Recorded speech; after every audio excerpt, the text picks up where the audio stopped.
Hello friends, welcome to our YouTube channel. Today we are discussing about the embedded device security. Before going to the embedded device security, first we will understand the common embedded device security architecture layers. Based on the architecture layers, how we need to consider the security controls or how we need to validate the security controls. This aspect we can discuss later. Okay, let's start our discussion on embedded device architecture layers.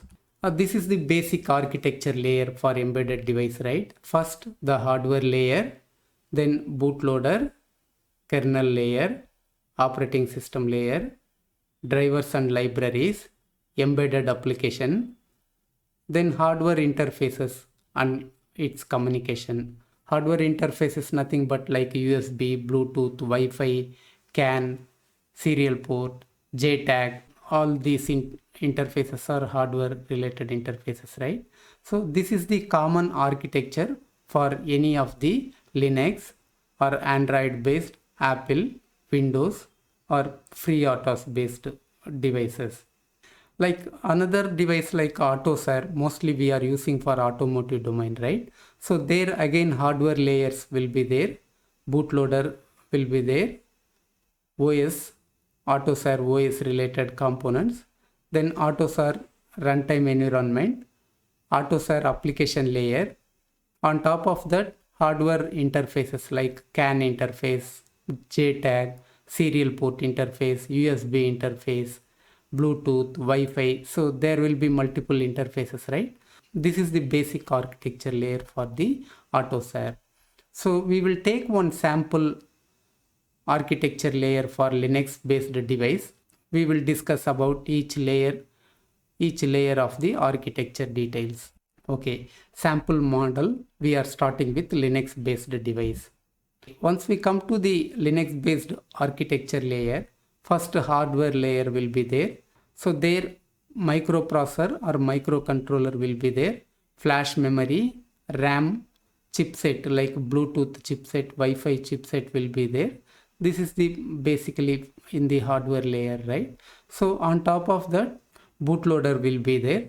Bootloader, when we power on the hardware layer, first step it will boot the bootloader, then bootloader will trigger the kernel will trigger the operating system will trigger the drivers and libraries, and finally the embedded application services will run. Once the device is ready and the device is runtime, we can use the hardware interfaces, maybe the USB, serial port, Bluetooth, Wi-Fi or CAN related interfaces. We can connect with our peer devices or endpoints so that we can communicate with this device using the communication protocol like HTTP, MQTT, SSH, Telnet. So there will be multiple protocols, right? We can use that. Communication on data.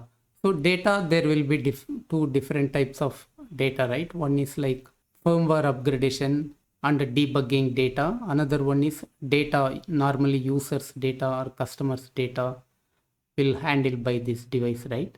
This firmware upgradation, data upload, download also we need to consider when we do the security assessment. Okay, now we will see each layer what security controls we need to consider. Suppose if it is missed, what level of attacks will happen in these layers. Example, hardware layer, suppose if we are not implementing the TPM, trusted platform model, so the tampering will happen in the hardware layer and bootloader layer. And suppose if we are not encrypting and storing the sensitive data in the flash memory, so without having any authentication, the hackers can read the memory from the flash and they can utilize further, right? This type of attack will happen in the hardware layer. When we select the bill of materials, when we select the hardware bill of materials, we need to consider TPM supported processor or TPM supported microcontroller, encryption supported flash like encryption blacks, protected memory, read write memory. So these features shall support by the flash memory. And bootloader, when we implement the trusted platform module, we need to sign the bootload using some digital signature, right? If we sign protected memory, we need to store the hashing certificates or tokens or keys we need to store. So based on that input, the bootloader signing or signature will verify. If it is trusted signature, the processor will allow to load the bootloader, otherwise it will deny. So this is what we need to prevent the tampering attacks in hardware and bootloader layer. Then kernel and OS also we need to sign. When the bootloader try to boot the kernel and OS, it will check this digital verification. If the digital verification is success, the bootloader will allow to load the kernel and OS, otherwise it will deny. Okay, and operating system also, sometimes the drivers and libraries we need to sign and we need to verify the signature. Then embedded applications or firmware also we need to sign, so that the trust of chain will verify the signature of the firmware and it will verify. Okay, so this is what the security we need to achieve in all the layer of the embedded device within the board.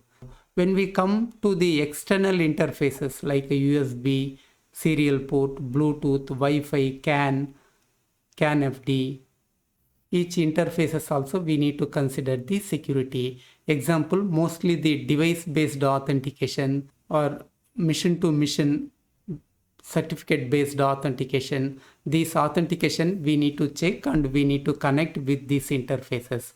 Then the communication layer, mostly the application level communication like HTTP, MQTT, SSH, Telnet, SFTP. So these communication also always we need to encrypt, and we need to provide required authentication session management for this communication.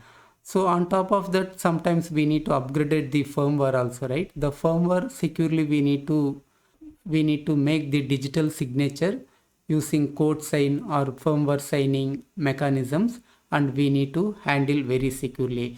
When we take any data backup or restoration, backup files also we need to sign. We need to validate the data related files also, like backup restoration files. So this is what the each layer of the security we need to consider when we create any security assessment or runtime assessment for the device based application.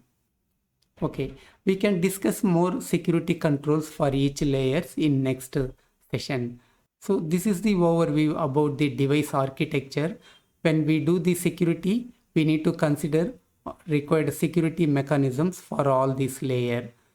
I will show the security controls each layers of the devices in next session. I will see you in next session. Bye.